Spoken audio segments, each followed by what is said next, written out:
En la plaza de San Pedro en Roma, partiendo de la fachada de la basílica, se extienden dos hileras de columnas que parecen como brazos extendidos para acoger a todos los peregrinos. El nombre de la columna es Columnata de Bernini. Gian Lorenzo Bernini fue un artista extraordinario. Vivió entre 1598 y 1680. Fue escultor, arquitecto, pintor y un planificador nacido al sur de Roma, en Nápoles.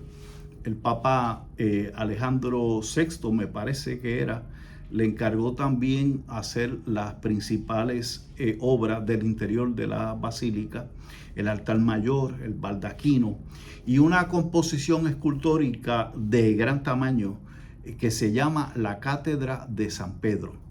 La pieza central de la cátedra es un relicario que contiene una silla usada por los papas del siglo IX y está sostenida por ángeles y custodiado por 4 doctores de la iglesia.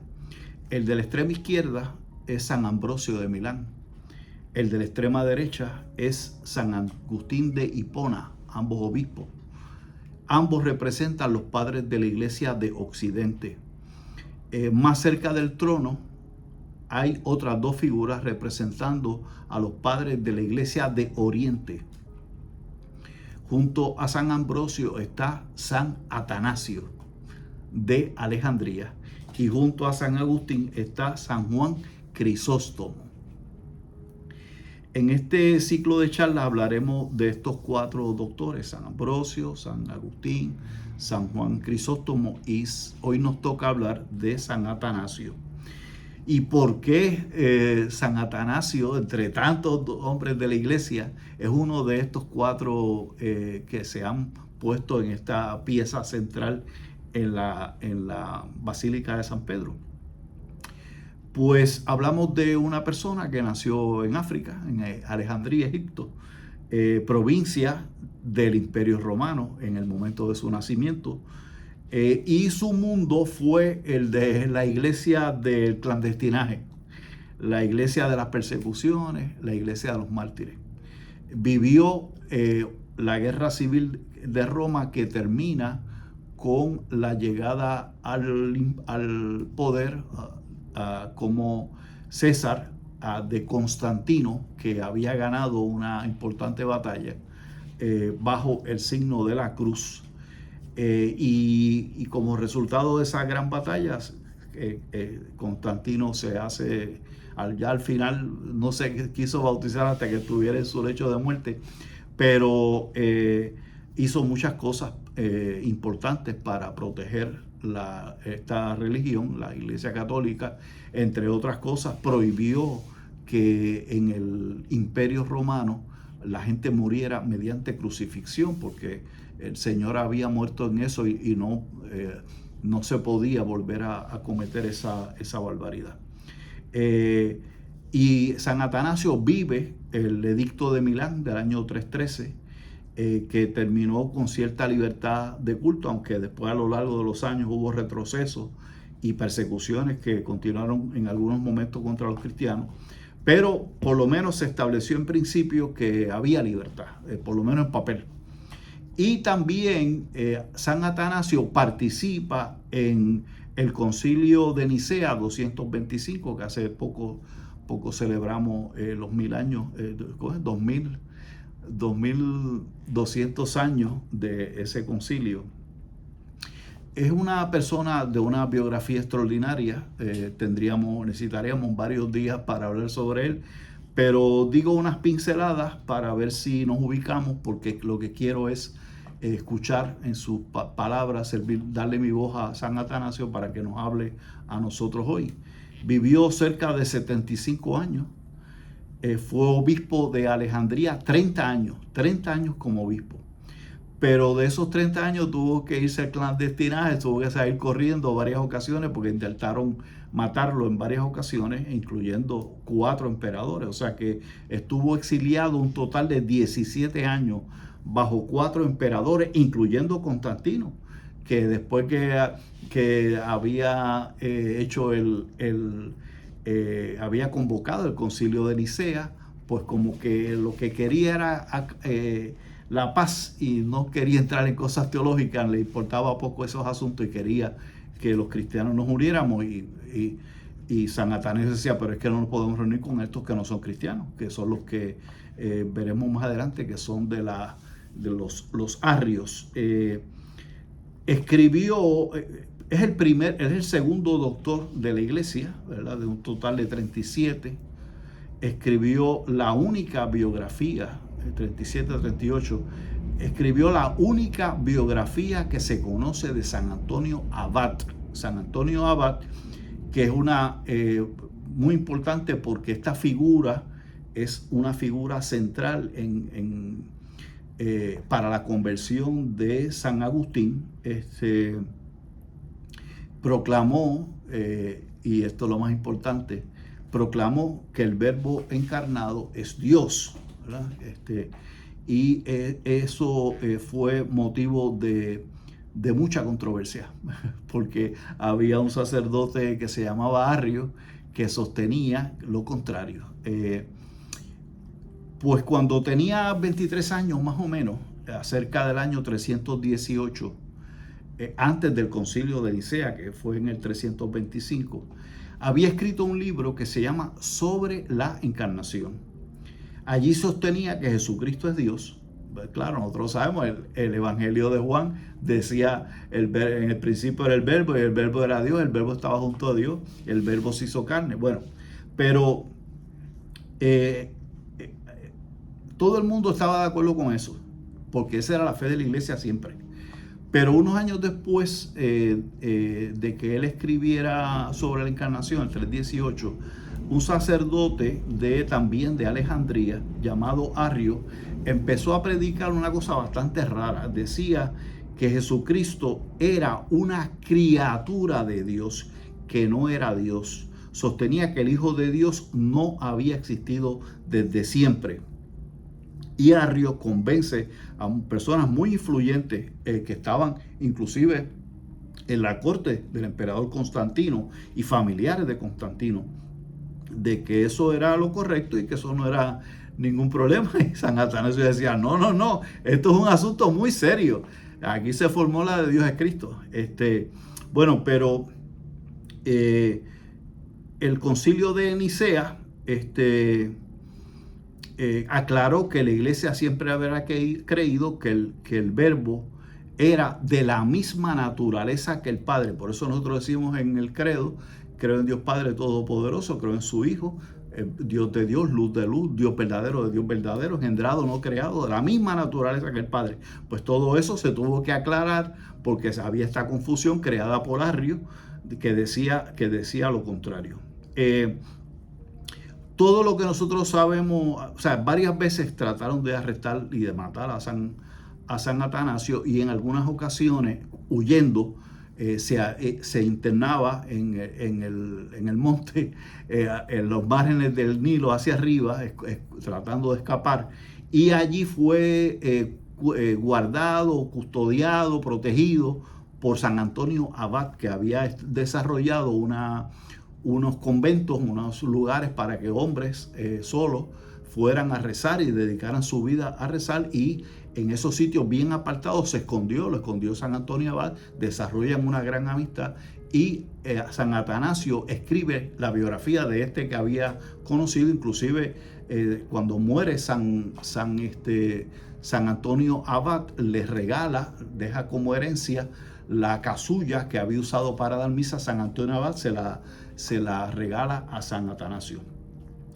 Bueno, pues en esta biografía que escribe San Atanasio sobre San Antonio Abad, es tan importante que 200, 300 años más tarde, San Agustín, cuando escribe su libro Las Confesiones, dice que ese libro tuvo una parte importante en su proceso de conversión. Entonces, vamos ahora a escuchar a San Atanasio en sus propias palabras, según aparece en el libro sobre la encarnación. Dice San Atanasio, no es espontáneamente a causa de la ausencia de providencia como han nacido los seres, ni a partir de una materia preexistente a causa de la impotencia de Dios, sino que a partir de la nada, Dios, mediante el Verbo, ha creado y traído al ser todo el universo que antes no existía en absoluto. Como dice por medio de Moisés, en un principio creó Dios el cielo y la tierra. Eso está en Génesis 1:1, así que abre las Sagradas Escrituras. Sigue diciendo San Atanasio, no se contentó con crear a los hombres como había hecho con todos los animales irracionales que hay sobre la tierra, sino que los creó a su imagen, haciéndolos partícipes del poder de su propio Verbo. Así como si tuviera una sombra del Verbo y convertidos ellos mismos en racionales, los hombres podrían permanecer en la felicidad viviendo en el paraíso la verdadera vida que es realmente la de los santos. Sabiendo además que la voluntad libre del hombre podría inclinarse en uno u otro sentido, les tomó la delantera y fortaleció la gracia que les había dado con la imposición de una ley y un lugar determinado. Los introdujo en efecto en el paraíso y les dio una ley. De modo que si ellos guardaban la gracia y permanecían en la virtud, tendrían en el paraíso una vida sin tristeza, dolor ni preocupación, además de la promesa de la inmortalidad en los cielos. Pero si transgredían esa ley dándole la espalda, se convertían a la maldad, que supieran que les esperaba la corrupción de la muerte según su naturaleza y que no vivirían ya en el paraíso, sino que en el futuro morirían fuera de él y permanecerían en la muerte y en la corrupción. Es lo que la Divina Escritura pronostica cuando, hablando por boca de Dios, se dice: comerán de todo árbol que hay en el paraíso, pero no comáis del árbol del conocimiento del bien y del mal. El día que comáis de él, moriréis de muerte. Génesis 2, 16, 17. Este moriréis de muerte no quiere decir solamente que moriréis, sino que permaneceréis en la corrupción de la muerte. La transgresión del mandato les devolvió a su naturaleza.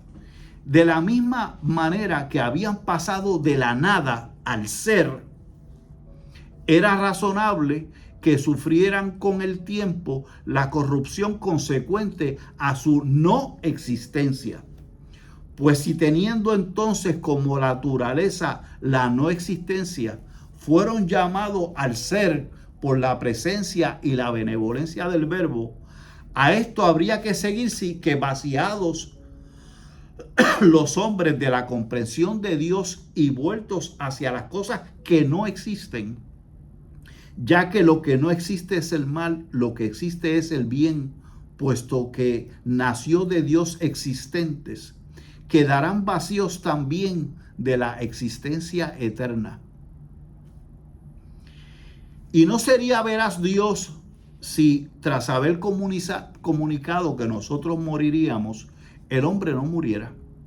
Y era por otra parte impropio que pereciera y retornara de nuevo a la no existencia a causa de la corrupción, lo que en una ocasión había creado Dios como racional y participante del propio Verbo. No era digno de la bondad de Dios que se destruyera por culpa del engaño producido por el diablo en los hombres. Lo que había sido creado por él no se podía destruir para siempre. Además, lo más impropio de todo era que desapareciera la obra de Dios en los hombres. bien por la negligencia de ellos, bien por el engaño de los demonios. Y así, tomando un cuerpo semejante al nuestro, como los hombres habían vuelto de nuevo a la corrupción, a la nada de la que habían salido, Él los retornaría a la incorruptibilidad y pudiera darles vida en vez de muerte por su propia muerte y su resurrección. El verbo del Padre, absolutamente bueno, no descuidó la estirpe de los hombres que Él había creado y que se encaminaban a la corrupción, sino que con la ofrenda de su propio cuerpo paga por todos y su incorruptibilidad se transmite a todos. Puesto que la muerte vino por un hombre, a través de un hombre vino la resurrección de los muertos. Pues de la misma manera que todos mueren en Adán, así también en Cristo recuperarán la vida.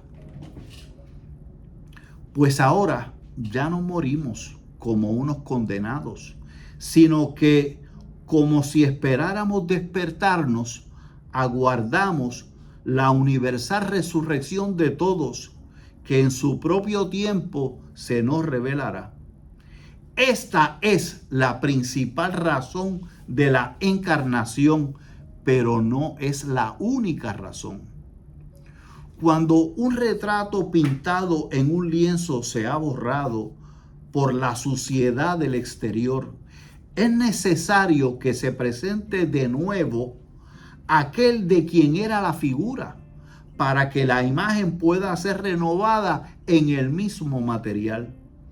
Tampoco el propio material en el que ha sido grabado se desecha, sino que el retrato se rehace en él.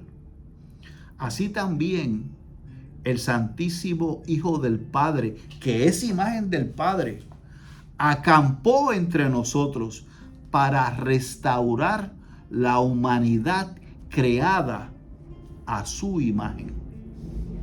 Pues si el sol fue creado por Él y que nosotros vemos girar en el cielo, no resulta contaminado por los cuerpos de la tierra, ni desaparece bajo la oscuridad, sino que más bien los ilumina y purifica. Con mucha más razón, el Verbo de Dios, que es creador y Señor del sol, no era contaminado al ser conocido en su cuerpo, antes bien, al ser incorruptible, daba vida y purificaba su cuerpo mortal. Por esta razón, ha caminado el Señor sobre el mar y se ha pasado por él como sobre la tierra, ofreciendo así a cuantos lo veían una prueba de su dominio universal. Y cuando con una pequeña cantidad de alimentos nutrió a una multitud tan grande y la hizo pasar de la indigencia a la abundancia, cuando con 5 panes sació a 5,000 hombres y le sobró otro tanto, mostraba que no era otro que el Señor de la providencia universal. Termina la cita que he hecho de San Atanasio. Espero que la hayan disfrutado y que se motiven a leer directamente de la fuente original, que está traducida al español, sobre la encarnación.